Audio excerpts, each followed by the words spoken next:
All right, you guys, this next guest, man, I had to bring him back not only because he's a good brother, but his story is so interesting. I'm talking about the one and only King Blame. What's good, Blame? Feeling good, my brother. Feeling good. Thank you for having me. Man, I'm glad to have you back. What did you think of the response to our first interview? Oh, man, I had a lot of mixed feelings about it, man. Unfortunately, you know, when people sitting behind the keyboard, you give them, you know, the ability to say whatever they want, comment how they want. They was talking crazy. Make their own judgments about people without ever meeting them, you know what I mean? So, yeah. They was talking crazy, right?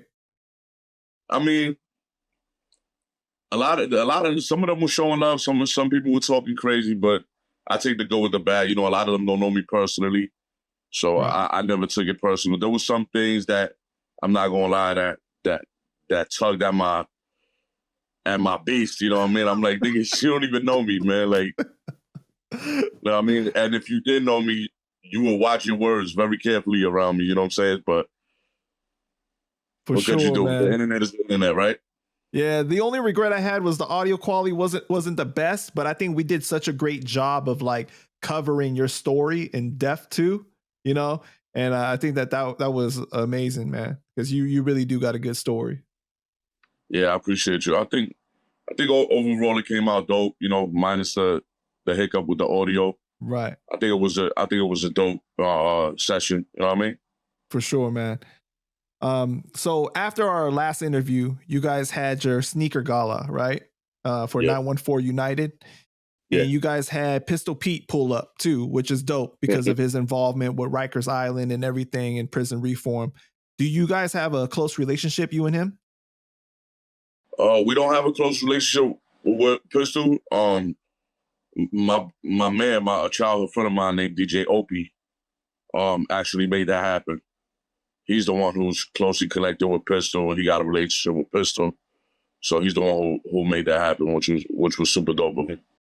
I thought it was dope because when I watched your interview on Dog in the Yard, he was talking about getting involved with you guys. You know what I'm saying? And so it was cool that he followed through with that. Yeah, I mean, he hasn't really gotten involved with us besides coming to the gala, showing support, which we super appreciate. You know, a lot of people see the work that we do and they're enticed by it. You know what I'm saying? So we're doing, you know, in essence, God's work, right? Right. Trying to steer the youth in the proper direction, trying to steer them in the right direction. And a lot of people are enticed by that. But when they see what it takes, you know what I'm saying? What it entails to, you know, to connect with the youth, to be relevant in their eyes. You know what I mean? It's a whole different ballgame. So I wanted to ask you about, he recently had that moment when he was on the podcast and he got a lot of backlash about telling that story about being in prison and carrying the Puerto Rican flag into the yard. And he told his black homies to stay in their cell, and whoever was coming into the yard that was black was getting cut. Do you think that backlash was warranted, or do you think that he just kind of didn't represent the story the best way that he could have? I mean, look, he told his story how he lived it, right? And the reality is that, you know, prison is a lot of racism happening in prison. You know what I mean? A lot of guys sticking with their own people. You know what I mean? And sometimes it comes a point where you got to flex, you know, and however that looks to you is how you project it. You know what I mean? It's just how it is. That's just how prison is.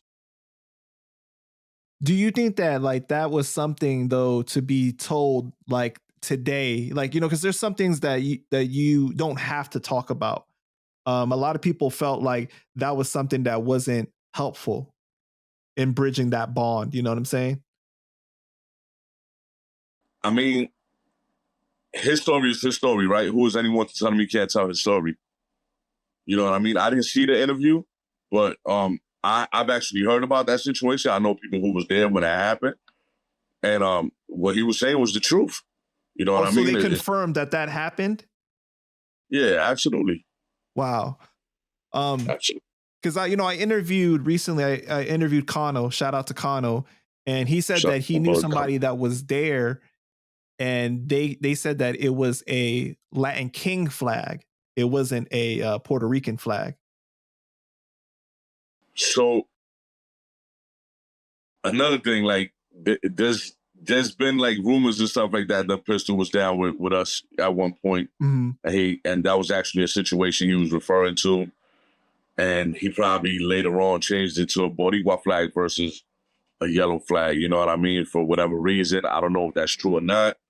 You know what I mean? It's always been like rumors in the air about him being Latin King or whatever. Like a lot of guys in the late 80s, early 90s, like Pistol, like Connell, they were on count with us. But things happen and they went other ways. And a lot of guys, a lot of good guys, gangsters, you know what I mean? People that was outside putting in that pain were down with us at one point. But get the gang life is a very ugly experience for some people, you know what I mean? And dudes get backstabbed, dudes get told on.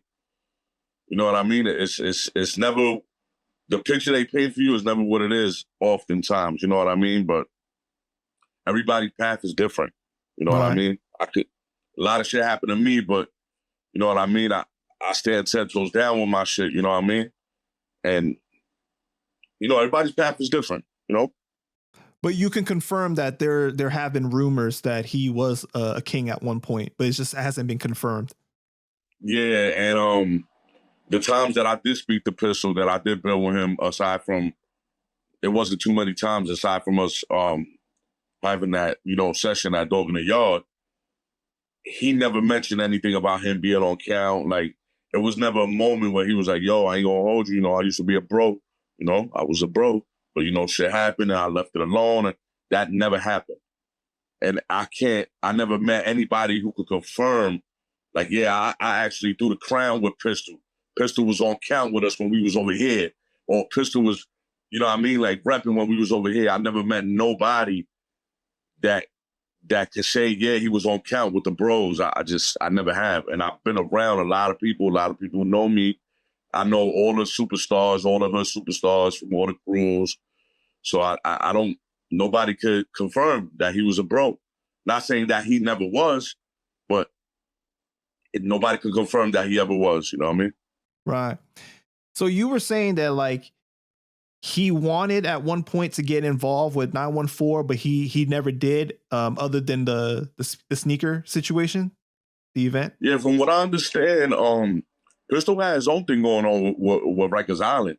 You know Right. what I mean? Like he was gonna start something with Joe or with my man Giant from Bartenders, and I don't know what were the details of that. So I guess he couldn't prioritize connecting with us, which is cool. It's no love lost. You know what I mean? But he did support at the gala, which was dope. Like I said, my brother DJ Obi brought him around, and actually it was because of my bro DJ OP is why we even did the interview with Dog in the Yard. Myself and Jonathan Alvarez, my son Boss. If it wasn't for Opie, we would have never did Dog in the Yard. Right. My man DJ Opie contacted us like, yo, Pistol wants y'all to come through. He got a new platform happening. He needs some real niggas, some real stories. Can y'all come through? We was like, all right, bet. Tell us when, and we pull up. But the relationship wasn't directly connected to Pistol. It was with my bro, DJ OP, which is from my neighborhood. Mm. Did you ever get to do the graffiti piece at Dog in the Yard? Because I know that he said that he wanted you to do one. Nah, I never got you. Oh man, that would have been dope. Because I And know I that never you got reached that out. fire. I never reached out either because, my life, I got a lot of shit happening. You know what I'm saying? Like, it you know, we as adults, we adult every single day in the week. So Right. that shit don't even skip my mind. If it's something that he wanted to do, he know how to contact my bro Opie, and my bro Opie will contact me. Right. So recently there was a clip that went viral of this 12-year-old kid named Lil Brazy. He got pressed for dissing the Sorenos, right? What do you think of this situation in this era that we're in now where people do things for attention online? Man, there could be some vicious consequences. You know what I mean? I mean, granted, I wouldn't pay attention to whatever comes out of a 12-year-old's mouth. Because I remember when I was 12 years old, I used to say some stupid shit. You know what I mean? That got me into sometimes some serious situations, but I backed my shit up. I ain't cried to call my mother. You know what I mean? My mother was coming to pick me up from the precinct. And that's a real story. That's a true story. But listen, man, you just gotta be always aware of what you say on this internet, man, because it could come back and bite you on the ass. You could be mentioning somebody fucking around thinking it can't happen, and then dudes come around with their phone and be like, look who we got here. And they don't give a fuck if you're 12 or not. You get your face slapped off your shoulders, you know what I mean? For mentioning sureños or whoever, you know what I mean? Like, the streets are real.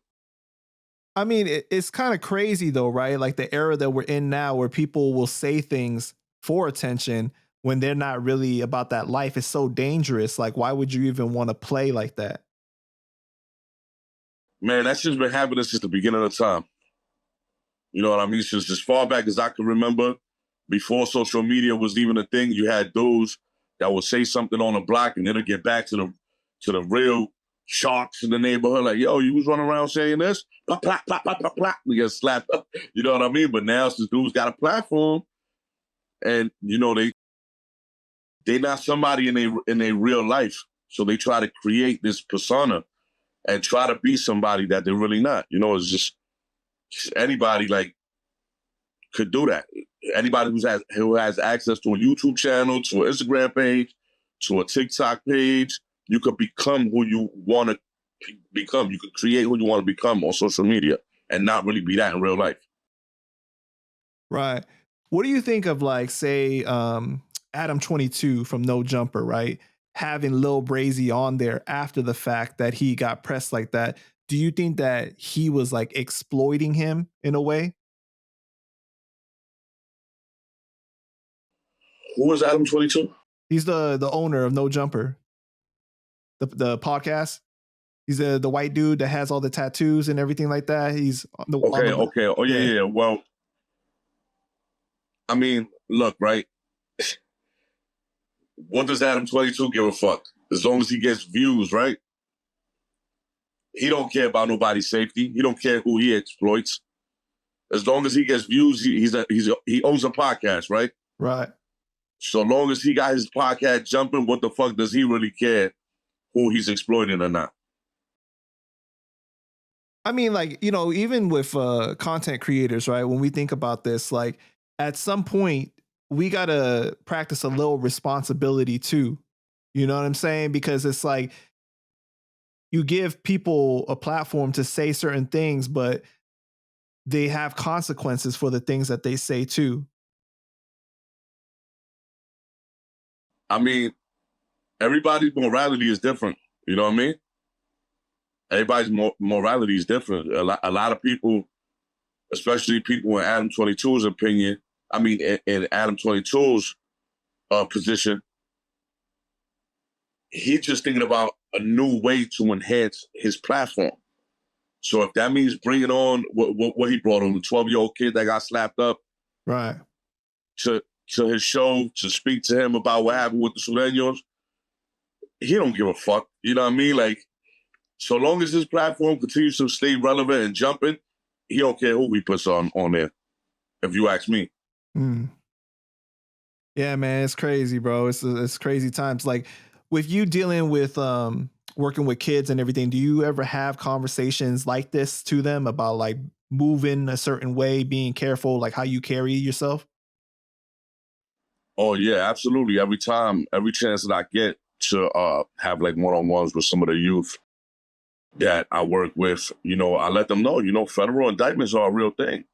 You know, the time of the kingpin came and went. There's no more neighborhoods that are doing 150 grand a week, like in the 80s and early 90s with crews like Obsession and, you know, Blue Thunder and Pure Energy and crews like that. There's no more crews like that. So in order for them to have job security, they create indictments, 50-man indictments, 40-man indictments just off of phone calls. So you got all these federal fucking these federal facilities with all these beds, they want to keep them beds filled up. It's Because a if they don't, business. they'd be out of work. So Right. it's a true fact. So this is a constant conversation that I constantly have with the youth that I have in my caseload. And at the Youth Offenders Program at the county jail, I run program there every Thursday. This is a constant conversation that I'm having with them. That's real, man. How long you been out of prison now, man? Been out of prison 10 years now, man. Wow, 10 years. 10 Right. years. And how does it feel? Like, do you still, because like when I interviewed Connor was like, he recently, even after 30 years, he woke up like feeling like he was still in prison. Like he heard like the sound of the jails, you know, closing and shit like that. Like, do you ever have any of these moments where you like relive like something? Every single day. Can you talk Every about it? Like, single what day. is it that you relive? It's just such a profound experience that you go through. You know, there's some trauma attached to it. You know what I mean? Like the other day, we got a program at 914 United that's called the Power of Movement. And it's going to like different hoods and working out with the youth there, having them sign up for a nice little workout session with some personal trainers that we got coming on board.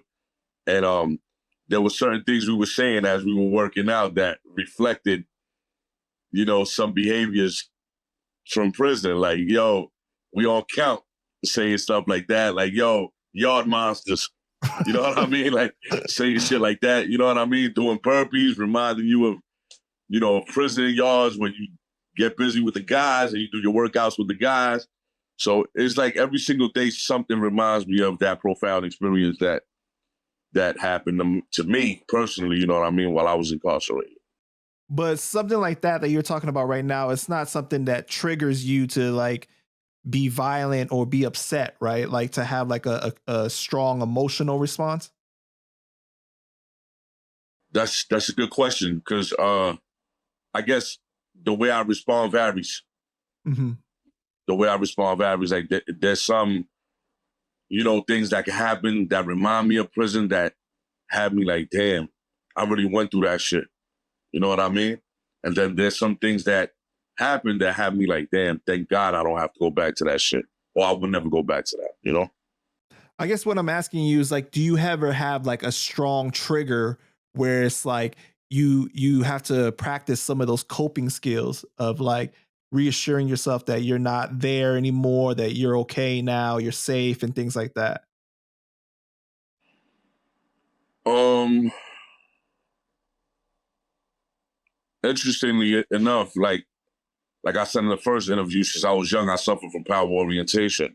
You know what I mean? That's a criminal thinking error that that it causes you to respond with aggression to most challenging situations. Mm. And I'm a work in progress. That's something I deal with on a daily basis. So anything could trigger me, anything. You know what I mean? But since I'm hyper aware of what I'm capable of doing, and I always have my kids in mind and my situation in my mind and my lady, you know what I mean? There's things that I will not sacrifice because of a moment that makes me feel triggered. You know what I mean? There's just things that I would not throw down the toilet, like my freedom, you know, my kids, my lady, my job. You know what I mean? Like I'm not gonna throw that down. I'm not gonna flush that down the toilet just because I have a moment that makes me feel like I want to crack somebody's head open. You know what I mean? Like I'm hyper aware of the dangers of not only what can happen to me in the street, but what I can do to someone else. Right. So do you have like breathing techniques or like meditation that you practice to kind of like recenter yourself? I just mostly um what I always go to is like positive self-talk. Mm. Like, you don't need to do it, my nigga. You know what I'm saying? Like, it's not worth it. It's just not worth it. It's just not. If I'm not directly confronted, it's just not worth it. Do you feel like a sense of strong pressure because like you know you're in these neighborhoods talking to these kids trying to set that good example, Now, if you turn around and do something that you're trying to deter them away from, like, beating up this guy because he was talking reckless or something like that, do you feel like that's strong pressure that you have to keep up that image of like that you're trying to, inspire them to be? It's just like my brother Jonathan Alvarez says, you can't serve two masters, man. You can't serve two masters. You can't have one foot here and one foot there. You got to embody what you're preaching to these kids. You got to embody positivity. You have to embody change in your life and growth in your life. If not, you're going to keep falling back into those algorithms where you're plucking a nigga out every... I live in New York. You know how many niggas I want to beat up on a daily basis? You know what I'm saying? Like, Yeah. but I carry myself with respect and I project respect. So I get that in return. Like, when people are around me, they know they're around somebody that respects himself. Therefore, they show me respect. And I love that for me. Right. How many kids you got now? I got 4 kids, three boys and my daughter that I raised. She's 5 years old. Wow. Okay. So what are the ages? My oldest is 22. My second son is 17. My daughter's 15. And my youngest son is 9 years old. 9 years old. Okay. So when you look at them, right, and you look at the ages and you're like, wow, like when I was so and so age, I was already going through this. Like I'm assuming they've never experienced any of the things of the hardships that you experienced growing up as far as being in the street, right? Not at all. Not at all. Their life was like, my life versus theirs is like night and day. And it's not to say that my mother raised us. You know what I mean? That she did a phenomenal job raising us. It's just that she raised us alone with like minimal support. But we always had my grandmother's trip to go to. We always had my cousin's trip to go to. My mother saw to it that we were very family orientated.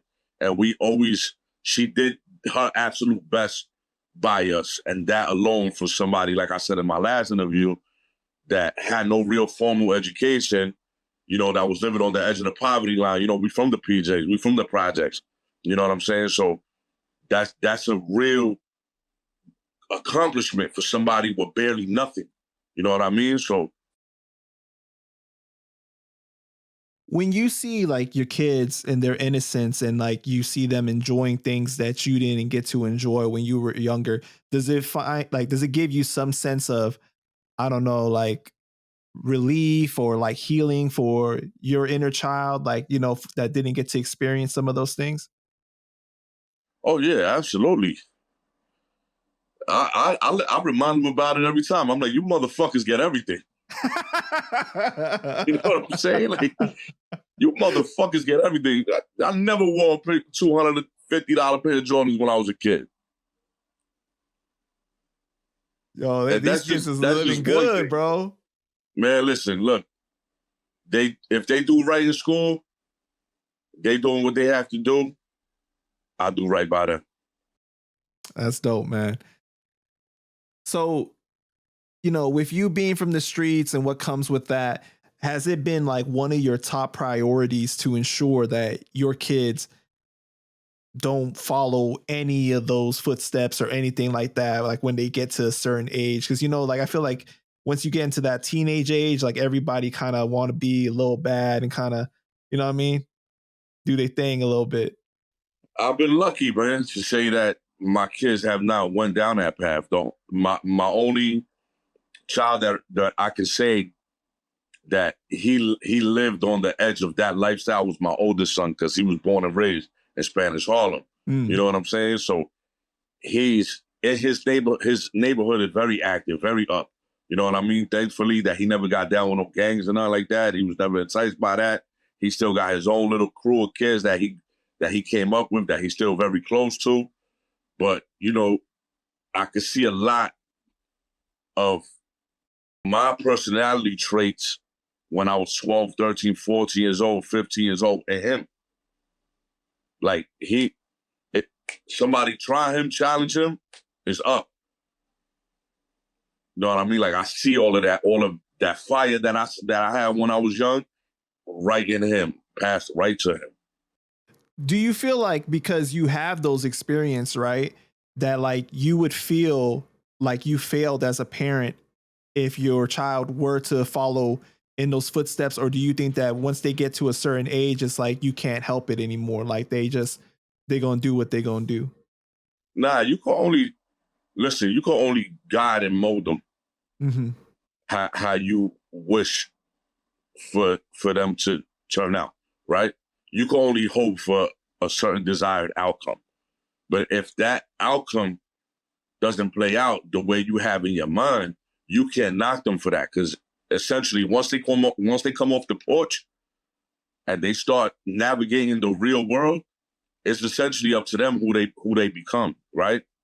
The ball is in their court now. Is That's it. The training wheels is off. I guess a good example of this, right, is because like um over the past year, Remy Ma, she's been received a lot of flack because of her son being arrested for murder. And people were saying, like, you know, you failed him as a parent because you come from, you're rich, you're famous, you have all these resources that people in the hood don't necessarily have. And your child fell into the same situation. Do you think that that's warranted, or you think that that's like kind of, you know what, that's not up to her because he grew to an age where he's supposed to be responsible for himself? Like I said, as a parent, you can't control what your children do once they reach up age. Hmm. Once they reach 17, 18, 19, you can only guide them in the right direction. And you never know. Violence is an ever prevalent thing in our world. You never know when it's gonna happen. No matter how out of the way you are, there's straight bullets that hit innocent people and kill them. A person that was never exposed to violence in their life in a split second is killed by a gunshot or by random violence in the street. You know what violence is an ever prevalent thing. You can't predict it. You know what I mean? So for anyone to be blaming Remy, they don't know what that woman did for her child growing up, even while incarcerated or after she came home from incarceration. She could have been in her son's life the whole way through. But it's what he does, not what she does. It's his actions that define his future, not his mother.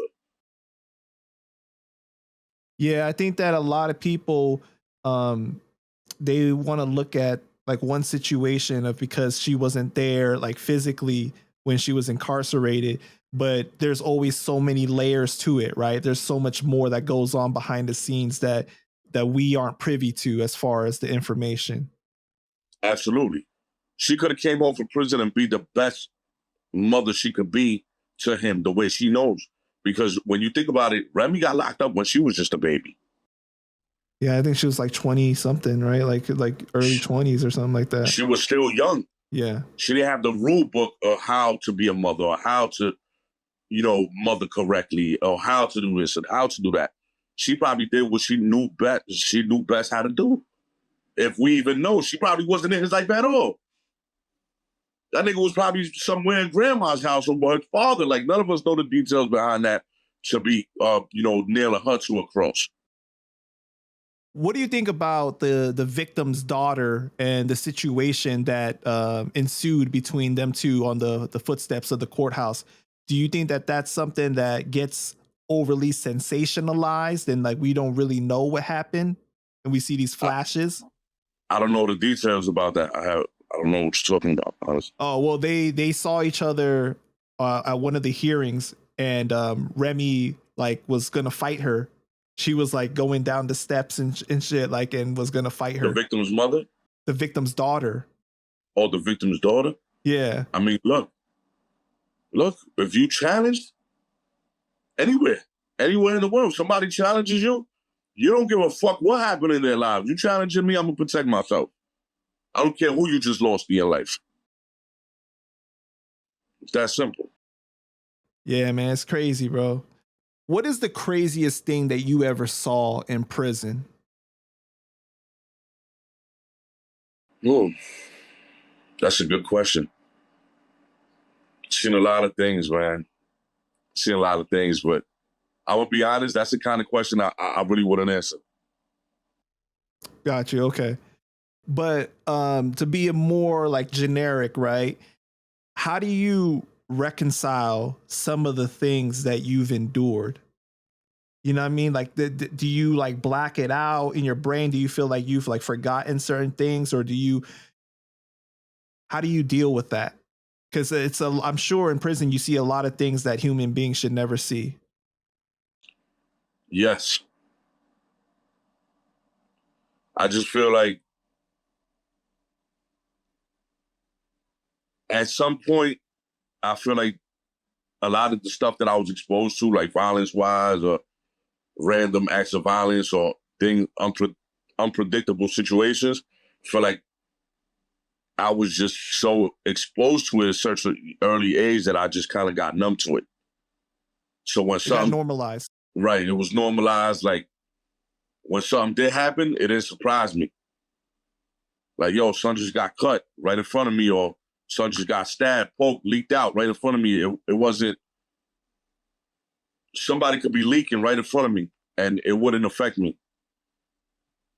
I'm come from that era where you really supposed to mind your business, mind your fucking business. I don't care who's sitting next to you dying, leaking, bleeding out. If they're not one of your guys, they're not one of the homies, mind your fucking business. And that's like the era I was brought up in. So whenever shit did happen like that and it ain't had nothing to do with me, I just mind my business. I could be right here playing cards with you, Panda, and God forbid we was ever locked up together and a nigga next to me playing spades get hit in the neck and he just start leaking out and dying right next to us. I'm not gonna stop my card game. I'm gonna just be like, all right, whatever. Let's go, Panda. Let's get this game going. Now, Like, is that just a way that you would move in prison, or that would be on the streets as well? on the streets as well. Somebody gets shot right next to me. I don't know who did it. I didn't see nothing. You wouldn't be I don't know. trying to get like away from the situation so that they don't try to say that you were involved or anything? Oh yeah, absolutely. Absolutely. I'm not gonna stick around and be like, hey, look, listen, I was here when a nigga got shot. Like, you know what I'm saying? Like, Right. you know how many niggas got shot in my hood? It's like, you know what I'm saying? Like my neighborhood, a lot of niggas got shot. You know what I mean? A lot of niggas shot at other niggas. And you know, it's just a regular day in the hood, bye. Do you remember like the youngest age that you were when you witnessed something on that level? Yeah. I remember my man Rumaki got killed in my projects. It was How like old were you? I was real young. I was single digits, maybe 6, 7 years old. And it happened in front of you? It didn't happen in front of me, but it happened like in my PJs. All of us knew about it. From one day to the next, we stopped seeing Rumaki. You know what I'm saying? Like, so this is a person that used to come into my house and eat in my mother's kitchen. My mother used to feed this kid. You know what I mean? He was older than us. He was like my older sister's age, you know what I mean? Like, he was older than us. Like, maybe 10, 15 years older than me. You know what I mean? But he used to always come in my mother's house. In my crib, I could hear gunshots go off. Yo, nigga got killed here, nigga got killed there. Like, niggas in my projects getting killed left and right at one point, you know what I'm saying? So I was exposed to all that shit. I could hear gunshots from my room. I could be playing right here in front of my building. I could hear gunshots coming from somewhere in the projects. What about like the first time that you witnessed it in front of you, like something very violent? Like, do you remember how old you were?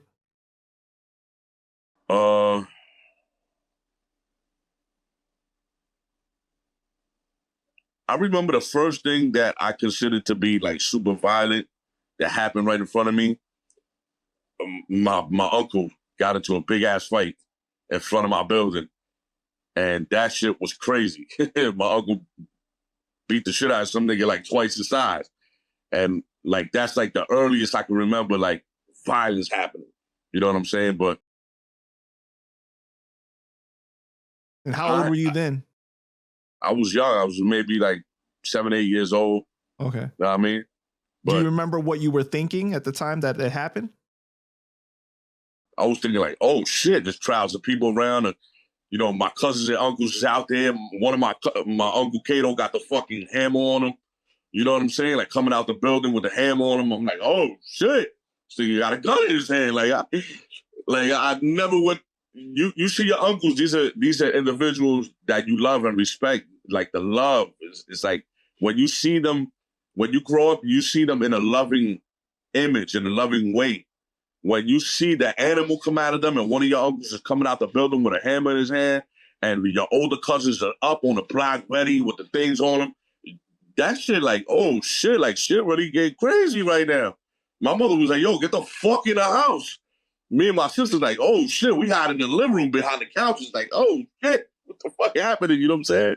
So were the feelings like excitement, kind of a little bit, because it was like something new, or was it like fearful? Hell no. That shit was terrifying when we was young like that. Terrifying. I feel like violence didn't excite me until I started partaking in it. Got you. That's when I hit like 12, 13, 14, when I really started partaking in street shit. That's when it enticed me the most because it made me feel powerful. What about the beef between the Latin Kings and MS-13? How did that start? I really don't know. I know in New York, it was mostly prevalent in Long Island. Mm-hmm. There wasn't a real MS-13 presence in New York other than in Long Island. So, it's just like any crew, man. It's like you got one big dog in the neighborhood, and then another big dog shows up, and then they clash. You know what I'm saying? Just like we did with the Bloods. Just like we did with the Trinitarios. Just like we did with, the fucking list goes on. In my era, I only experienced our war with the Bloods. That's it. Oh, okay. Got you. All right. There were like some isolated situations against Trinitarios, but that was after my time. That was more kids younger than me. Like, people in my age bracket that have drama with Trinitarios, that was like the up north thing. I never went up north. I was only in the feds. I never did state time. But there's people in my age bracket that experienced the war with the Trinitarios up in the state prison. But I have a lot of Trinitarios that I grew up with that love me, and they like brothers to me, which is, is just how it is. How do you deal with that? Because it's like people that you grew up with can be your friends and almost like perceived as your brothers, but then you guys join different gangs. Like, how do you deal with those politics? It's not really about politics. It's just people's paths are different, bro. People's paths are different. Like, but if you guys are warring, like, how do you deal with that? It's just about, I feel like it's based on the individual. Because growing up, I had some homies, some guys that I fucked with heavy, that I was super close with, that were Bloods, that weren't directly involved in the war. You know what I'm saying? That I grew up with, that were solid motherfuckers. You know what I mean? That was super solid. Just like the Trinitarios, there was guys that I grew up with that was super solid. So when we see each other, like, yo, I'm Latin King, you know what I mean? Or he'd be like, yo, I'm Trinitario, but I love you, nigga. We grew up together. Fuck all that. You know what I mean? And should just be love, you know what I mean? Mm-hmm.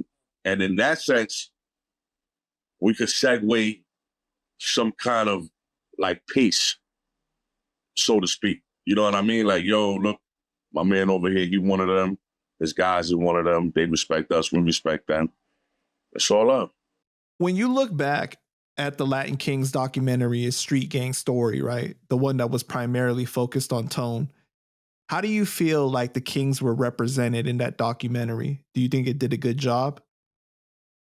I feel like all gang documentaries are fucking stupid, bro. Really?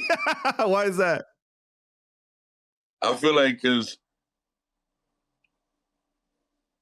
because they just show you the surface, and oftentimes it's not a good representation of the solid individuals that really are responsible for the respect that some of these crews have.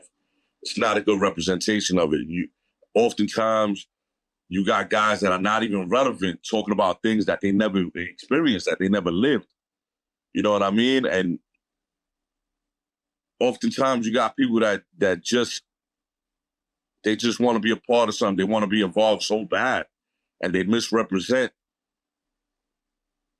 the core of what that crew is about. I'm not just saying about us, about LK. I'm talking about the Bloods. I'm talking about the Trinitarios. I'm talking about all crews that had documentaries done with them. Oftentimes, like the documentation wasn't done correctly, and they didn't have the right people speaking for their crews. Like a perfect example is the Queen's Flip interview with the Bloods. Look, they were about to fight each other. You know what I mean? And they didn't articulate themselves well. Some of them were, you know, it was emotionally and aggressively charged. Whereas, you know, me and my bros would have went on that Queen's Flip platform, like Gano and the bro, rest in peace, Father Benny went on. You could see the love was there, the unity was there. And I know Bloods that represent the Bloods correctly, real homies that was in the field getting busy. I'm not saying that them dudes wasn't in the field getting busy. I'm sure some of them got busy and some of them was in the field acting up. But I don't feel like it was a good represent. I feel like it was too many of them with conflicting stories. You know what I mean? And they all wasn't on the same page with each other. And it looked at bad. It left a bad taste in a lot of people's mouths, especially some real official Bloods that I know from New York that, you know, that look down on that interview like, yo, that's not us. That's not a representation of who we are. Some real honorable, solid men that are opposed to that kind of behavior. You know what I mean? So I feel like documentaries about crews, if it's going to be done, it has to be done tastefully and with honor. Because under the surface of what you see, there's some honorable men that are responsible for the rise and respect that the Bloods had, that the Land Kings had, that the Trinitarios created. There's some real honorable niggas that represented that and got that crew to where it was for some corny niggas to get on the camera and try to represent it. You know what I mean? Correctly. They misrepresented, they fucked the whole flair, the aura up. They fuck it all up with the nonsense. You know what I mean? What year did you become king again? Shit, I became king 96 going into 97. Okay, so the documentary was done before you became king? The one for HBO? It was kind of like around the same time, right? Yeah. But do you remember like the effect that it had on the street, like when that documentary came out though? Like Oh, was yeah. it perceived like Yes. well? Like was it received well? Oh, we was hyped. We was hyped because it was a different time. We were very young and naive, you know what I mean? We just like, yo, you saw that shit? Yo, the pros was on that, you know what I mean? Like we had a different perspective. It was just a whole different perspective. Oh yeah, it came out in 2007. That's right. Oh. But like the lot of the details they talking about like in the 90s though. You know what I'm saying? Well, one that came out before that one was Black and Gold. Right. That one came out like I think 90. With Black and Gold in the 90s, like 97, it was 97, 98. Yeah. When that one came out, I see all my people that I came into the nation with. You know what I mean? Like people that I stood toe to toe with, like in the field in that one. Mm-hmm. You know what I mean? So that one is like dear to my heart. You know what I mean? And, you know, one of the people that introduced me to the nation, you know, Queen Tiny, Melissa, she brought me into that. She a Queen sister. She introduced me to this. She was in that. There's other bros that's in that I was in the field with. So that one is like dear to my heart. The one that came out, any one that came after that was like, whatever, man.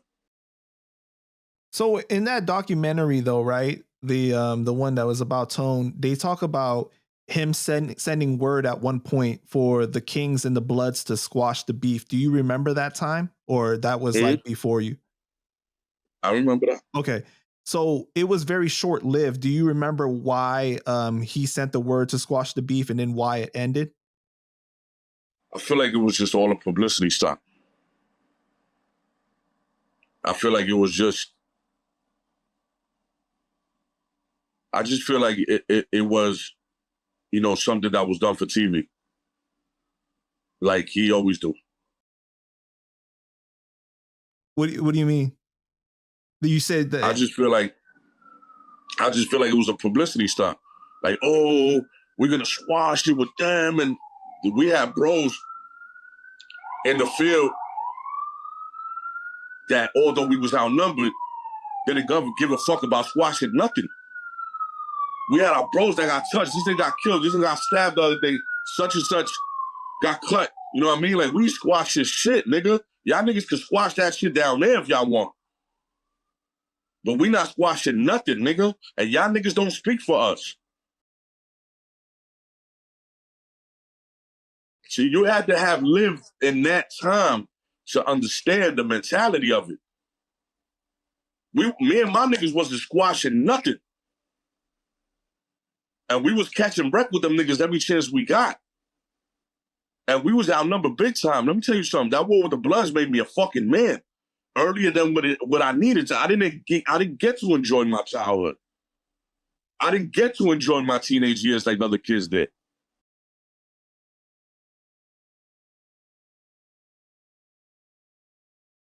You know, in the documentary, they showed like I think a blood that got jumped during the Puerto Rican Day Parade or something like that, and they were alluding to the fact that that's the reason why it ended up getting squashed, because on actual screen they were showing the Kings and the Bloods together getting along, and it seemed like it was positive.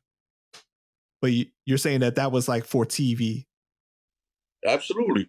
In some cases, like I said, there was some cases where some of us got along with some of the Bloods that, you know what I mean, that we grew up with. Some of them we had peace with. Some of them we had drama with. It was like a sometimes thing and a sometimes no. You know what I mean? If I didn't know you, it was up. You know what I mean? And I remember in the Bronx when I was a kid, it was all out war with them niggas, man. It was all out war with them niggas. Look, what we did in the BX, that shit stamped us. That shit stamped us. Like, niggas could never deny that. We was like just a handful against a fucking horde. And Satani go rest in peace. My bro Satani go rest in peace. He led that wave of Latin kids. Bro, I don't even want to go into it. That's a lot of shit that I can't even talk about, but it in some places it was up with them, in some places it wasn't. And sometimes we got it wrong because there's niggas I grew up with, even when we was at war with the Bloods, that was Bloods that fucked with me hard. That they would come through and be like, hell no, that's blaming them. Nah, that's love. It's love right there. Nah, keep it pushing it. Well, we probably get it on with the next group of Latin Kings, but these niggas, nah, these niggas is official. Straight like that. Mm. So in the Latin King Manifesto, it says that kings aren't supposed to fight each other, right? I can't talk about stuff like that. All right, no problem. In our last interview, you got a little teary-eyed when you spoke about some of your bros becoming Bloods. One notable figure that has been said to do this was Magoo. Did you know Magoo? Okay. That situation is, I mean, it seems like when the topic gets discussed between the Latin Kings and the Bloods, it's a very big trigger for you. It seems like it's one of the darkest times that you've had to endure in life. Yeah, it definitely is, because when a lot of us, me and the guys that I turned LK with, we turned LK right in the middle of that war. You know what I'm saying? So we went from being neutral people, just neutral guys, to being involved in a full-fledged war. So that shit is traumatic, bro. And that shit carries with you forever. You know what I mean? You see how we act. So it's just a mention of like those times, like that switch in me turns back on. You know what I mean? Is it like you're like right in the moment again? Does it feel like it's happening like right now? Nah, it don't make me feel like I'm right in the moment. It feels like it's a personal thing. It got nothing to do with the Bloods. It's just me personally feeling challenged the way I felt challenged on that time.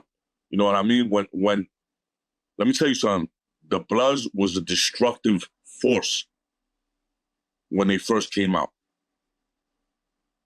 A destructive for overtime or crusade, or crusade, or cruise. Like the wave, the strength of the hurricane of what that crew is winds down over the years. And all crews are not as strong as they were 20 years ago. That goes with every single crew, the Land Kings, the Bloods, the Trinitarios. Some crews keep their strength, but not as strong as they was when they first created. But when the Bloods first came out, it was just like when the Land Kings first came out in Collins Correctional Facility in the 80s. We was a force to be reckoned with. We was a wake, a hurricane, a tornado running through any opposition. And that's when the Bloods was created. The Bloods was just a deadly force, bro. It was, and a lot, like you said, I got teary-eyed when I thought about some of my guys that crossed over. Yeah, because let me tell you something. I felt a sense of betrayal. Like, nigga, we were supposed to be in this together. Such and such got touched. This nigga got shot. Nigga, you supposed to be with me in this shit. And just because we don't got the numbers, just because we don't got, you know what I mean? We don't got that same, you know, how you call it, like that pizzazz that they had when they first started. You want to jump ship and go over there, nigga. That just shows me who you was. You was a coward the whole time. You was a bitch, and you a crew hopper. And that shit shattered my heart.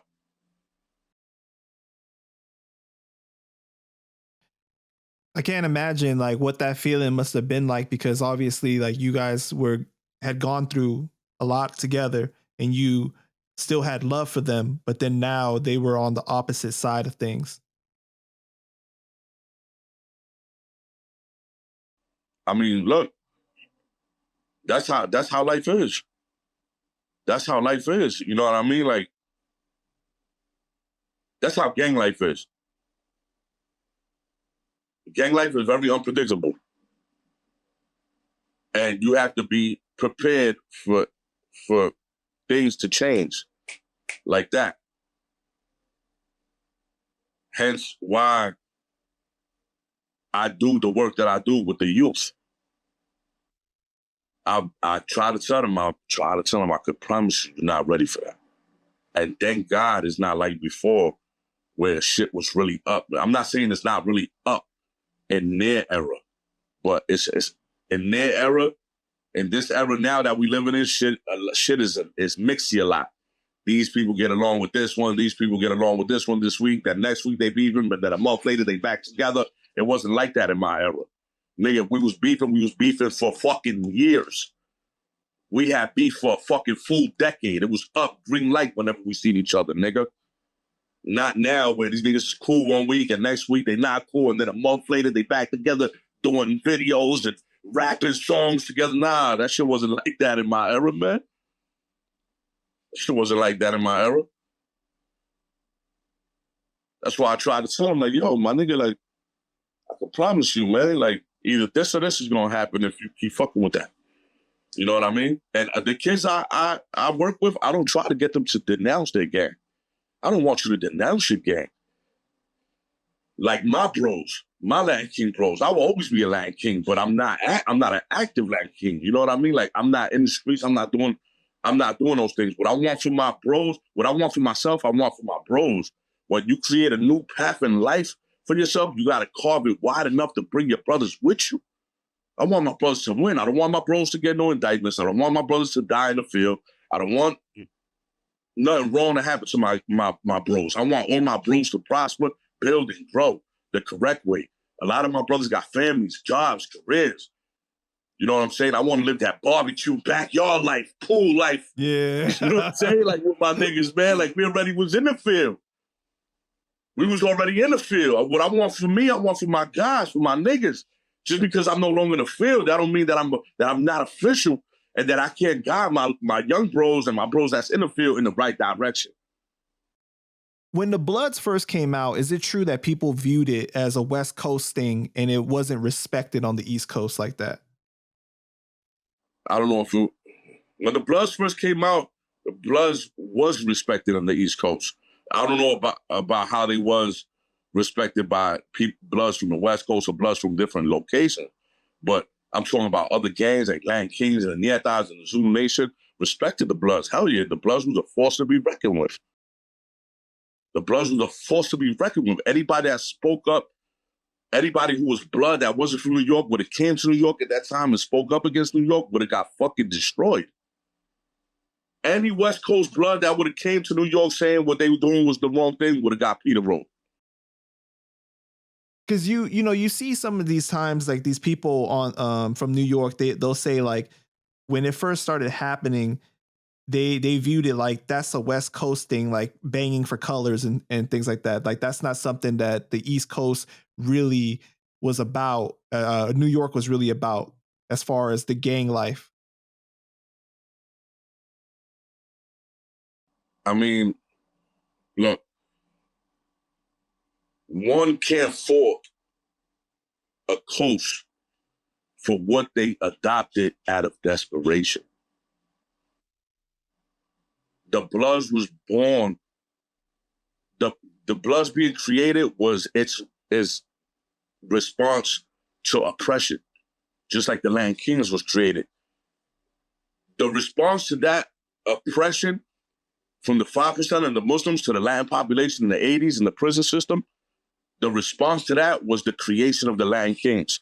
The Land Kings came from Chicago. Somebody that was from Chicago, King Blood, came to New York. That was his answer to the oppressive nature of the 5%ers and the Muslims at that time in the New York prison system. That was like a natural occurrence. That happened. It was just an organic thing that took place.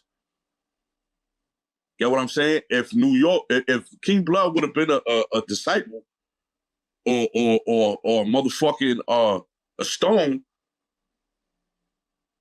it would have happened the same way. Right. It would have happened the same way. He just so happened to be that king.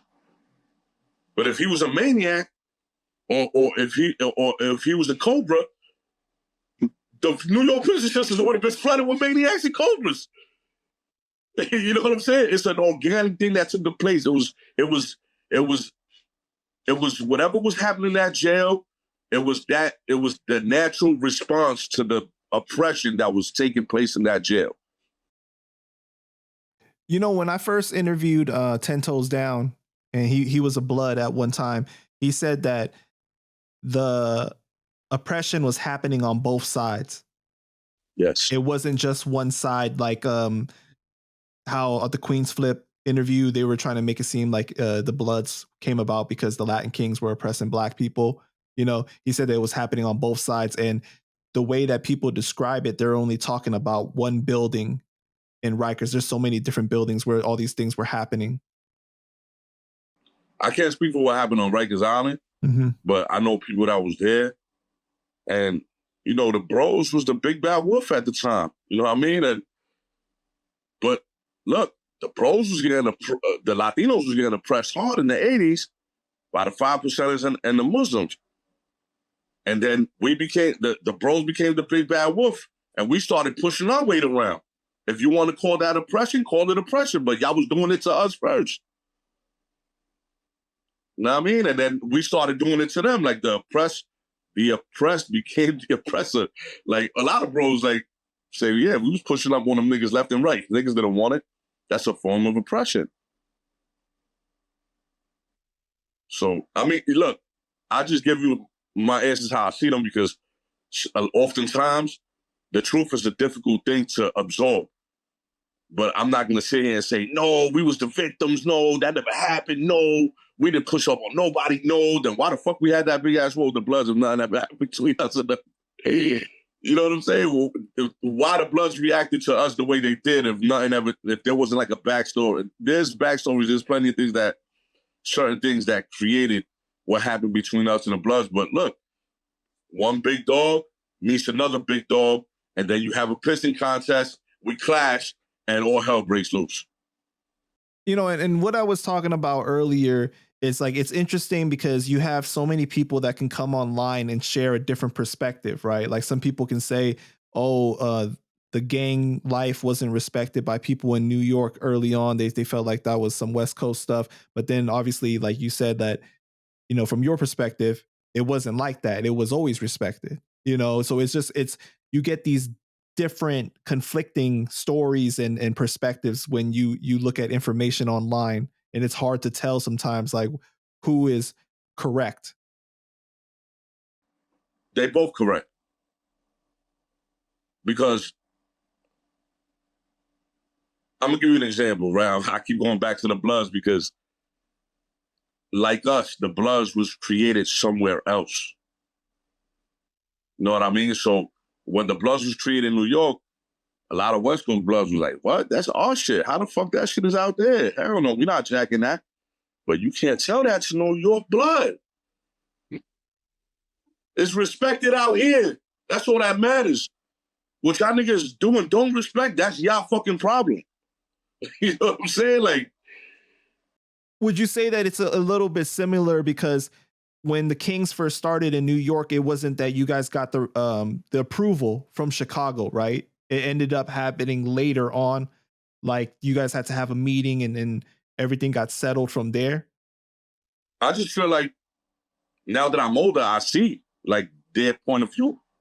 Chicago bros from Chicago that, something they fought so hard for in their neighborhoods that they bled for, get started somewhere else without their permission. Think about that. Of course, they're going to have their reservations like, yo, no.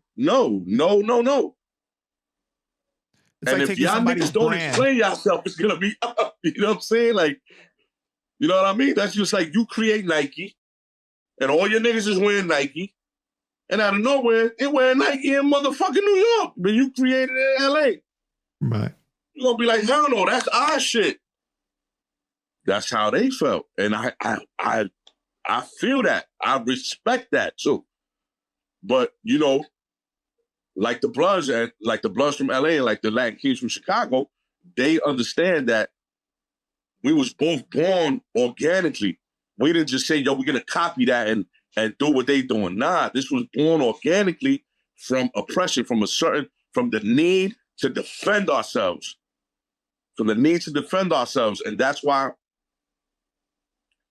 the dialogue between us and them was able to happen, because they realized that there's some official niggas on this side that deserve that chance. You know what I mean? Like bros from Chicago, like, yo, there's some New York bros that give it up official for this. You know what I mean? And there's some Bloods from the West Coast that know that there's official homies out here in New York that deserve to carry the mantle forward and to represent the way they do. They realize that. You can't just tell a nigga that been doing this for X amount of time that I'm not official. You're fucking bugging.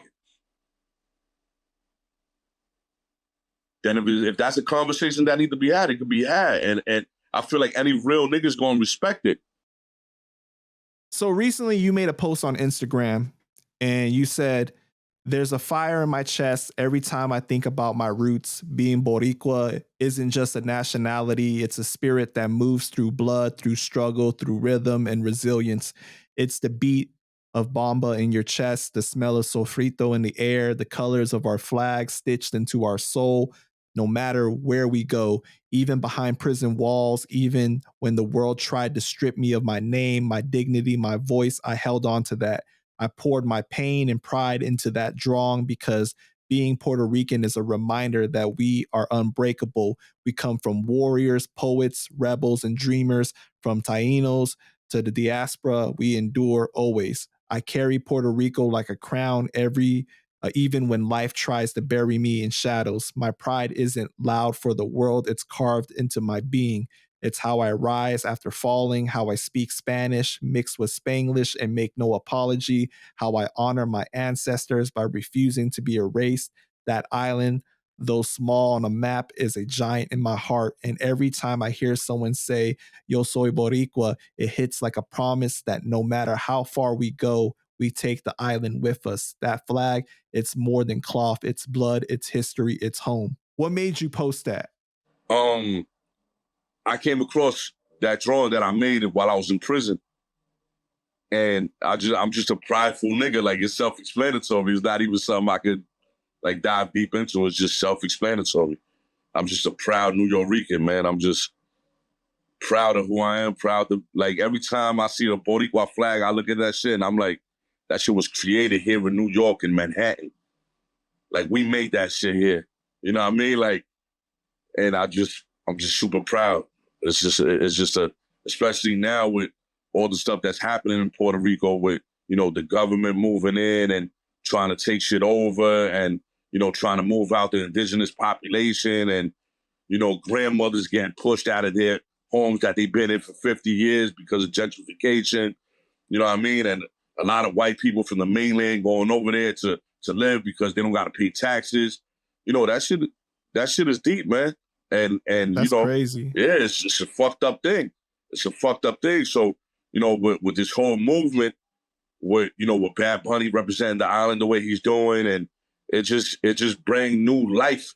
I feel like he breathed new life into like Boricua pride and across the entire nation. Not only for us here in New York, but Boricuas in Connecticut, Bridgeport, New Haven, Boricuas in Massachusetts, Rhode Island, Jersey, Chicago, Florida.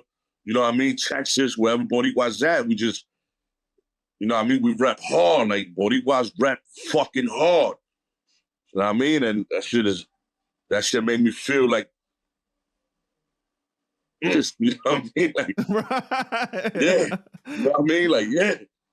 So, I don't know. It's just a pride thing. But how do you feel when you're seeing what's happening in Puerto Rico, though, and what they're doing? It's like your hands are tied. Like, what could you really do? You know what I mean? What could you really do? You can't stop that. You know what I mean? Puerto Rico is a part of the United States. So people with money going over, the island is beautiful, man. You know, who don't want to live on that beautiful island if they got the money to 6 months out of the year? No pay, no taxes. You know what I mean? Like, who don't? If I was a white person with bread in the States, I'm like, I'm out to Puerto Rico where all the mommies is at. The beaches, some of the most beautiful beaches in the world, beautiful rainforest, great food. I'm out.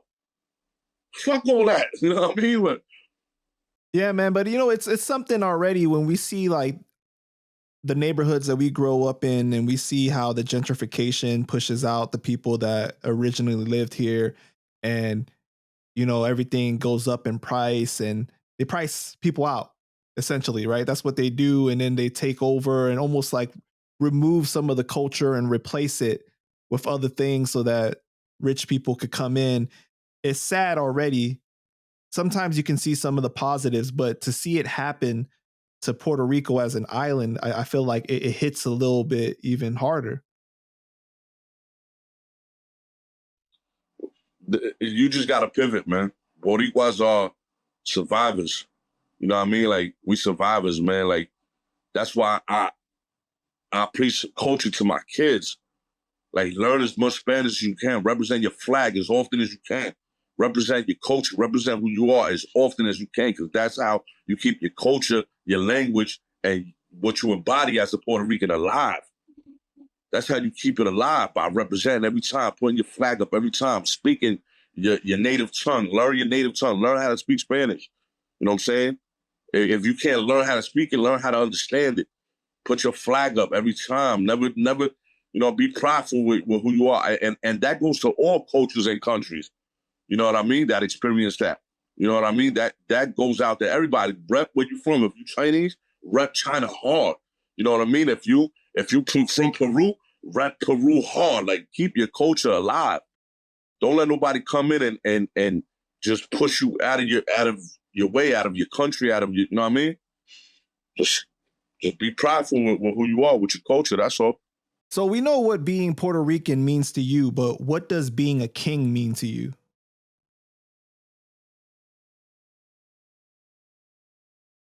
Panda, you be getting me with these off questions, man. You be sidelining me with some of these questions, man.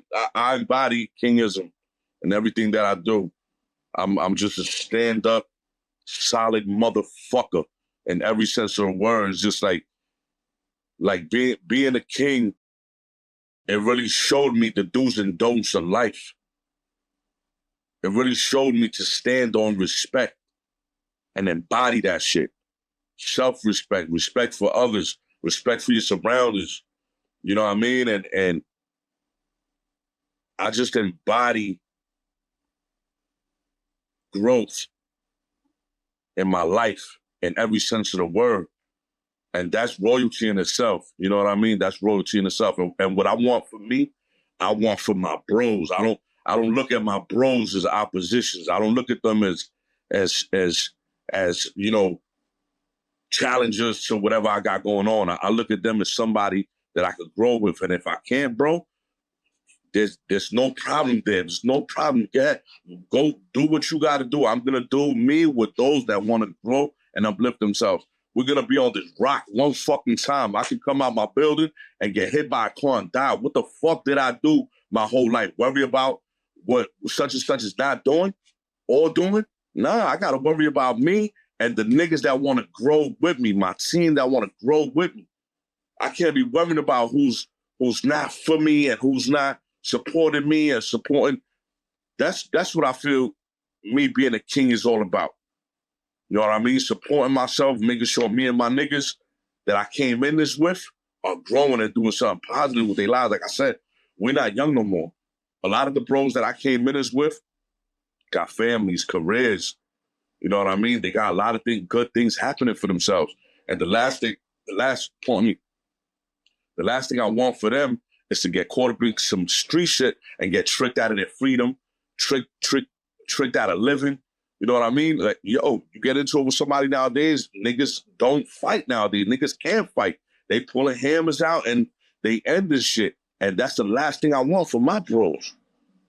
That's the last thing I want for my bros. Back in my era, we was scrapping, we was squabbling all the time. Niggas was getting it in. That was a family was the answer to everything. But nowadays, 9 times out of 10, niggas want to see a fight and don't want to be in one. You know what I mean? So that's it's a complex answer to a complex question, what being a king means to me. But I love being a king, bro. I'm a king to the day I die. Do you feel like at a young age that being a king taught you to have specific codes and morals and beliefs that kind of like took over and embodied who you become as a person? Yeah, I feel like being a king taught me how to be brave in situations where normal people wouldn't even want to exist in.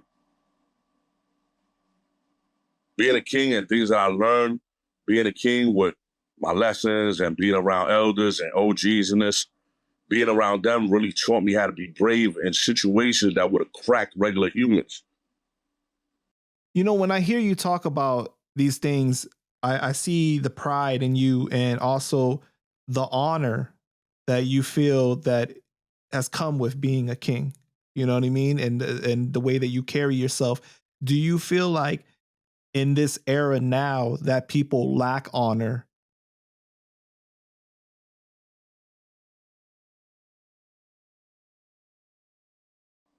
Nah, I feel like it was the same in my era.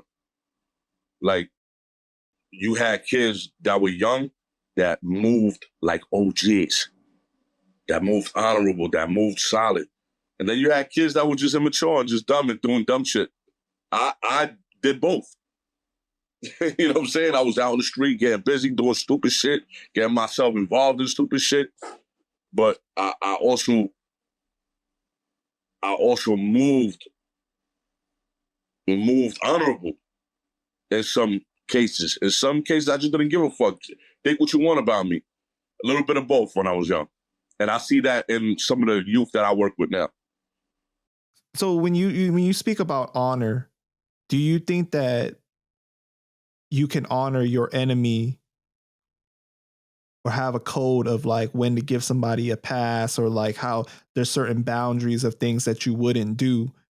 But now in this day and age, like there seems to be missing that where like people will talk about the dead ops or like piss on people's graves or like do those type of things. Do you think that like that has changed? For my evidence, yeah, that's one of the most profound things that has changed. Like in my era, you honored a fallen warrior, no matter what crew he came from, because there's real niggas and bitch niggas in every crew. Sometimes more bitch niggas than real niggas, but in my era, you never violated the dead. You never violated a fallen warrior. How has that been for you to witness in this Yeah, era, seeing people do that? And it seems like it's kind of tied to social media more for like shock factor. yeah, I feel like it's a very extreme act, and I don't know how to respond to that because that nigga that got killed probably killed somebody else's man, right? And that nigga that's still alive is like, yo, fuck him. I'm gonna kick over his tombstone, and I'm gonna put that shit on Instagram. There's no, uh, he's not bound by respect there because that nigga that's in that grave killed his homie. So his his extreme act is a response to what happened. You know what I mean? So you can't say what he's doing is wrong. Like I could sit here and say, yo, I would never do that shit. You know what I mean? But like I said, everybody's path is different. I feel like the first nigga who really did that shit, like, yo, fuck this dead ass nigga. I'm kicking over his tombstone. He killed my man. Fuck him. Fuck his whole family. Fuck his kids. Fuck everybody. I feel like somebody got that from him, whoever that was. It was like, yo, fuck that. We doing that too. And it kind of became trendy. Since the creation of like social media got very popular, it became a trendy thing to do to your ops. Violate his tombstone or his resting site. Because let me tell you something. These niggas that get killed out in the field, they not innocent. Them niggas was in the field in that life. So if them niggas' tombstones get kicked over and they rest in place violated, it didn't happen because he was a fucking model citizen. You know what I'm saying? You got to look at it both ways. You can't just say, yo, that's fucked up. I will never do that. That nigga killed my brother. Fuck him. Fuck his tombstone. Fuck his mother, his kids, his dog. Fuck the fish he got in his fish tank at home. Fuck everybody. You know So what I mean? you Like, understand it at the same time. of course I do. Of course. At the same time, I definitely do. It's just different from the way that you came up. It's just, it's extreme. Yeah, it's extreme. All right. So you're originally from Yonkers. You have ties to the Locks, right? Yeah, in some ways. Okay. Did you have a relationship with DMX, or you knew him, or anybody that knew him? He lived in my sister's building. In your sister's building? Mm-hmm, in my projects. Wow. So you saw him growing up? Yeah, I used to see him all the time. You have any stories that you can tell, like that you remember with him? Nah. But DMX had ties to the Latin Kings, especially those in Chicago, right? Do you know about that? I know some of it. Okay. Did you ever have any interactions with King Kato? Nah. No. Because I was going to ask you about, they said that, DMX saved Ja Rule's life in Chicago because the Kings was on him. Maybe. All right. Well, earlier you were talking about the documentaries. I'm sure you've seen things like the episodes of Gangland and stuff like that. When you see people appear on these documentaries and you feel like they misrepresent what the gang is about, and like, how does that make you feel watching that? I mean, even the stuff on YouTube though, like where people piece together these gang stories and stuff, like I'm wondering, like, how do they get the information really, like, to make it accurate? You know what I'm saying? Like, I'm just like, where are you getting all this from? I mean, I feel like like I said earlier, like with the rise of social media is like some things you just can't prevent. You know what I mean? And I just feel like if it's done tastefully and with honor, like I said in my last interview, Panda, when you first interviewed me, if it's done with honor and it's done tastefully, then cool. If you got like clowns misrepresenting your crew or that crew or this crew, like it's just gonna be frowned upon, and people from other crews see that, and it's just not a good look. But have you watched a lot of that content? Like, do you see it on YouTube and you choose to watch it, or you choose not to pay attention to it? I don't. I just feel like it's kind of a slippery slope when people get on here because if you lie about certain things, like you still got to go out in public and you could catch a consequence for that. You know what I mean? Niggas don't care. Niggas will get on here, lie about mad shit, and go out to their neighborhood, and the niggas in their neighborhood won't even do nothing.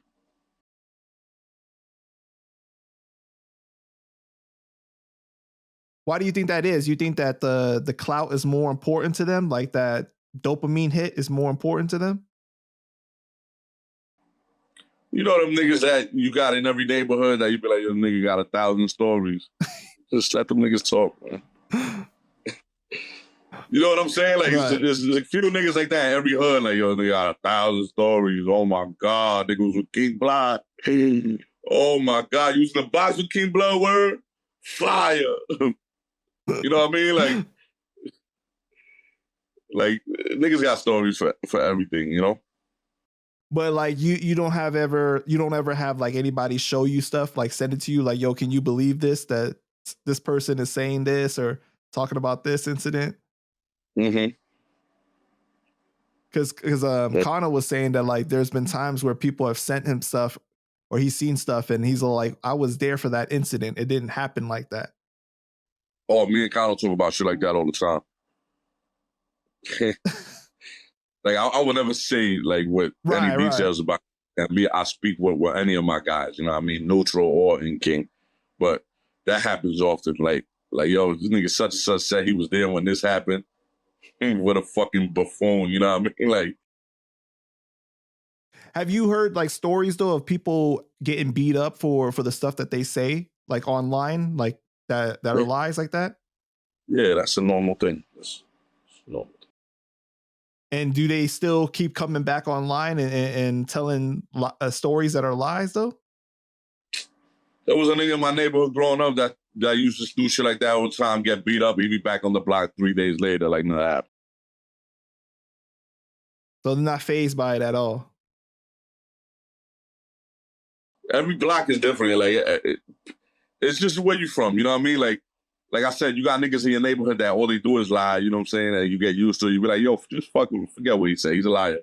And then you got niggas that create lies, and you be like, what? That shit triggers a response. Beat the nigga up, chase him off the block. 3 days later, he's like, yo, my nigga, come back to the block. Yo, I'm sorry. You're like, all right, fuck it. Come on. Come back. But don't you think that it's just a different level of disrespect now because you're not just saying it on the block anymore. You're saying it in front of the whole world when you put it online for like wide consumption. I don't even know how to respond to that because if people that know, like, I'm going to give you a perfect example. I was in a situation. Somebody said they was there. All of us that were there, no, they wasn't there. We don't even have to address it. We just know, like, later they talk about he was in such and such when this happened. Nigga wasn't nowhere to be. We didn't even know that nigga when that shit happened. But he's on the internet saying he was there. But me and Connor call niggas out for shit like that all the time. What do you mean? Like you make direct calls to them? Hell yeah. And what do they say though? Like when you confront them about it? You know, niggas make up excuses like, nah, I was talking about a situation. I wasn't saying that I was actually there when it happened. We'll be like, yo, we heard you say you was there, you fucking bozo. All right, whatever. All right. So what we saw on the internet wasn't you saying you was there when such and such situation happened. We didn't even know. Nigga, you wasn't even a king when that happened. I guess now, like we're talking from the perspective of you and you being older. So you're obviously not going to react like you would when you're younger. Like if you heard this stuff when you were younger, you might react differently. Nah, niggas that used to do shit like that in my neighborhood, I used to ride them all the time. Once you did shit like that in my neighborhood when I was young, I just never respected you after that. I will ride you every chance I get. But I used to like do that to people for entertainment. I was a very cruel kid at some times, you know what I mean? At some points. I used to fuck with people like, yo, if I see you did some stupid shit around us, I will ride you for months about that same situation. I guess we got to say thank God that we got this new Blame that's more mature and grown up now, man. Yeah. You know? Absolutely. All right. Well, Benzino said the streets and the internet were never supposed to meet like this.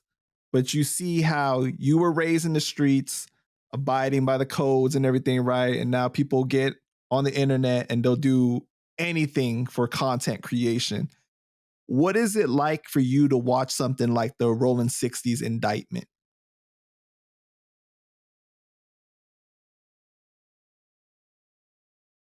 I don't give a fuck about that shit. You don't care like about people coming online and snitching on themselves and talking about like certain crimes and things like that? In my real life, I got my kids to raise. I got my family. I got bills. I got my job. I got goals that I'm trying to, you know what I mean, touch.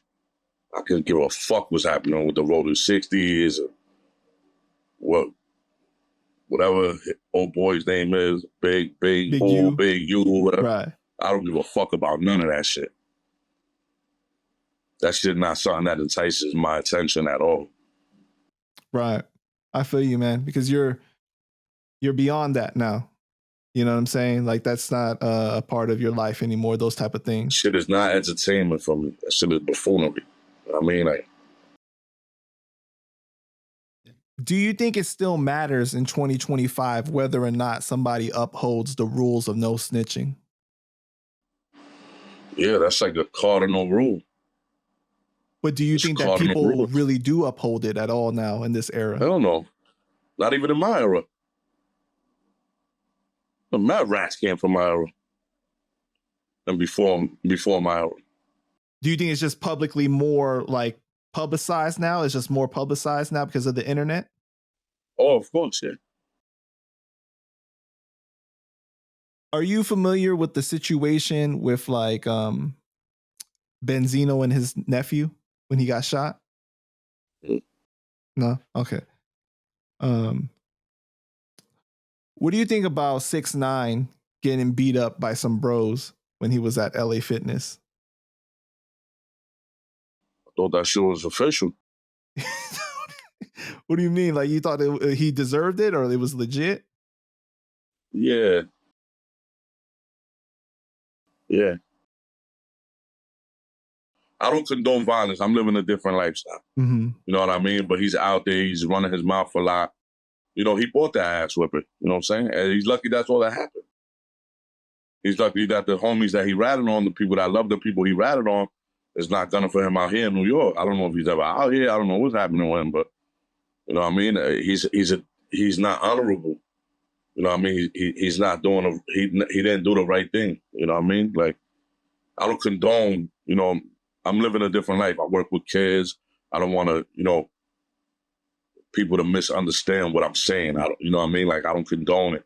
But nigga, he bought that with the shit he was talking on the internet, thing ain't get happen, relax in the gym. The bros ran down and whipped him real quick. He lucky he didn't get cut. You know what I mean? He lucky he didn't get stabbed. He lucky he wasn't an intensive care getting stitched up. You know what I mean? He lucky them Treyway kids from New York didn't, you know what I'm saying? Didn't, you know, clean him up for that. You know? Let me tell you something, man. I know niggas that ratted that can't even live in the same state that they were born and raised at no more. Well, he was in the DR for a period of time, right? And something happened where he had to flee the country, and he left the country through Haiti. And that's how, when he got back to America, then now he got into another legal situation. It's like, it's just been one mess after another for him. It's crazy. Fuck that nigga Panda. I don't want to talk about him. All right. Well, can I ask you though, like, could you ever see yourself when you were younger filming yourself committing a crime, like beating up someone and posting it for people to see publicly like that? I beat up someone on camera before. And you posted it for everyone to see? Somebody posted it. I forgot who posted it. But it wasn't you. But Like, it was wasn't taken you down. doing it. Public, like, Oh, no. I would never post myself doing no shit like that. yeah, that's what I'm saying. Because like people were saying that it was kind of crazy for the guys that beat him up to be recording it themselves and then posting it themselves. I don't want to talk about that nigga, man. All right, where do you stand with the whole illegal immigrants, deportation, and ICE, and overall how it's affected New York? Man, I mean, I'm not seeing how it's affected New York that much, but I am seeing how it's affected LA. You know what I mean? I'm seeing it on the social media. I'm seeing clips. Well, what about when the immigrants came to New York, though? When that whole situation, how was that affecting New York from your perspective? I can't say that it did from my perspective. I can only speak on what I've seen, like on the internet, and it's a terrible thing, you know. People that have been here for years, you know, they're not criminals. Some of them are not criminals. Some of them are. Some of them are not, though. The hardworking people, you know, getting targeted by ICE. It's unfortunate, and I feel bad for them. It's hard in the way that how are they to decipher, I guess, in a way like, but it just seems like this doesn't really seem like an attack on all immigrants. It seems like it's an attack more on Latinos. Like that's all they're really getting rid of. You know what I'm saying? Like it doesn't really seem Yeah. like they're going after other people. Well, I feel like that's what's being I feel like it's the situation with Latinos that's more in the media, because we don't know who they're not. We don't know who else they're targeting. I just feel like the them targeting Latinos is being brought to the forefront heavy, like, because they could be targeting Europeans, Chinese people, Asians. Right. We don't know who the fuck they're targeting. You know what I mean? It's not being as publicized as when it happens to the Latinos. You know what I mean? That's a good perspective, bro, because then we always got to remember that in the media, things are controlled the way that they are for a reason, whatever different agenda, right? But do you think that there's a way that they can decipher who's here just committing crimes and we got to get rid of them, or, you know, people that have been here for 30 years that have worked a steady job and actually doing good in our country? I'm sure they have their process on process of elimination, like who they go after, who they want. I don't know how that works, but I really hope that they are doing thorough investigations. You know what I mean? Because I see some ladies showing up for immigration hearing in a business attire, you know, getting arrested by ICE. She have no fucking clue what she's getting arrested for. She looked Dominican. You know what I mean? I'm like, come on, guys. Like, but then again, I don't know the backstory. She could be involved in some other shit that I have no idea. And then the media is presenting it to us like she's a victim. Like, oh my God, why they doing this to the single mother? Not knowing that she married a nigga for money, probably. Not knowing that she did some kind of tax fraud that we don't know about it. Which is like, oh my God, why are they doing this? Fuck ICE. Because the way it's, you know what I'm saying? Because the way the media's feeding it to us, we don't know the backstory. We don't know what's happening. It's just social media gives us things to react to it. It's just to react to it. Like a lot of these pages put posts and videos up for a reaction. Right, for us some to of rage it is out. Rage bait. Yep. Yeah, some of us is rage bait. Some of us, we don't know what the backstory is, though. Yeah, man. You know, just when I think about it, though, I feel like Latinos in this country, though, a lot do so many of the jobs that people don't want to do, the hard jobs too. You know what I'm saying? And it's like you go into like these restaurants and stuff like that. Latinos are cooking every single type of food, Asian Latinos food. are dominated construction sites. Latinos are dominating and it. It's just like agriculture jobs. Latinos dominated. Exactly. And it's just like it's very sad to me when I think about it. Very unfortunate. It is. It's very unfortunate.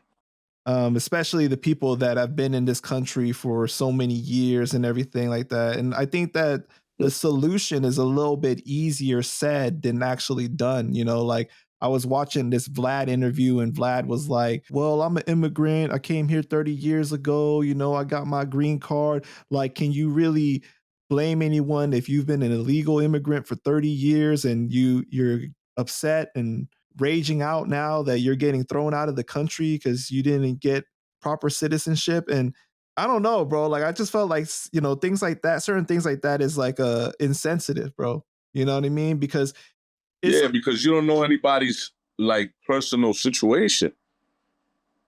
You know, you don't know what them if an immigrant has been here for 30 years. They probably, especially immigrants from South America and Mexico, facing poverty. You know what I mean? Facing violence from drug gangs and you know human trafficking. You know, they probably trying to escape that kind of world that they're exposed to in their own countries. So you can't be insensitive to any other, oh, I've got my green card, fuck all of them. And you sound stupid. You sound like you get your head cracked open with a fucking sledgehammer. You know what I mean? Like you sound fucking retarded. yeah, it's also like it's pretty difficult from what I hear now to get citizenship in this country now.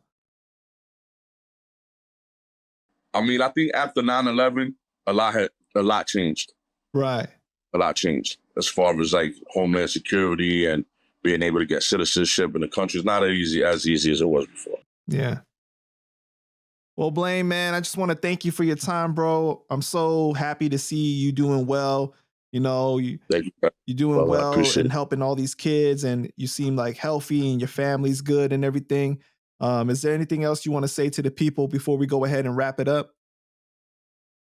Just want to, give a shout out to all my support team, my support system, the people that I work with, all my bros locked up that I'm never gonna see the free world again. I hope y'all get some kind of play.